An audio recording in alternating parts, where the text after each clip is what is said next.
லோகேஷ் ஒரு நிமிஷம். இப்போது இது மட்டும் பாருங்கள். இப்போது சொல்கிறார்ல, அப்போது இந்த கன்னை இப்படி எடுக்கிறேன், எடுத்து அவனுக்கு தெரியாமல் இப்படி மாத்துறேன், இப்படி வச்சுட்டு அவன் பயப்படுவான்ல, அவன் பயப்படுவான். பயப்படும்போது அப்படியே அவனே ஒரு டெட்லி ஸ்டார் அப்படியே பார்த்துட்டு அப்படியே பொறுமையாக அந்த கன்னை ரிலீஸ் பண்ணுறேன். அந்த கன் ரிலீஸ் ஆனவுடனே இப்படி சுற்றும்ல, சுற்றினவுடனே அப்படி கேட்ச் பண்ணி இங்கே வச்சிடுறேன்.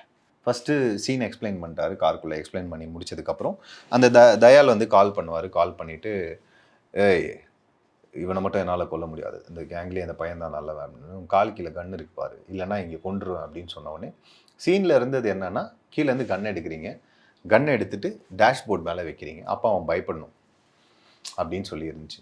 அப்புறம் பயந்தவுடனே நீங்கள் கொஞ்சம் நேரம் அவனை பார்த்துட்டு கொஞ்சம் அங்கே பாரு, இப்படி அங்கே பாரு கண்ணா அப்படின்ற மாதிரி சொல்லுங்கள்.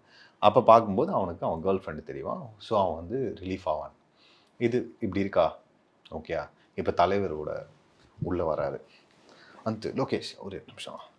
இப்போது இது மட்டும் பாருங்கள். இப்போது சொல்கிறார்ல, அப்போது இந்த கன்னை இப்படி எடுக்கிறேன், எடுத்து அவனுக்கு தெரியாமல் இப்படி மாத்துறேன், இப்படி வச்சுட்டு அவன் பயப்படுவான்ல, அவன் பயப்படுவான். பயப்படும்போது அப்படியே அவனே ஒரு டெட்லி ஸ்டார் அப்படியே பார்த்துட்டு அப்படியே பொறுமையாக அந்த கன்னை ரிலீஸ் பண்ணுறேன். அந்த கன் ரிலீஸ் ஆனவுடனே இப்படி சுற்றும்ல, சுற்றினவுடனே அப்படி கேட்ச் பண்ணி இங்கே வச்சிடுறேன். வச்சுட்டு ஸ்டேரிங் மேலே இப்படி கையை வச்சுட்டு இதை மட்டும் சொல்கிறேன், அங்கே பாரு வேணாம் அப்படின்னாரு. வந்து என்ன மேஜிக் இது!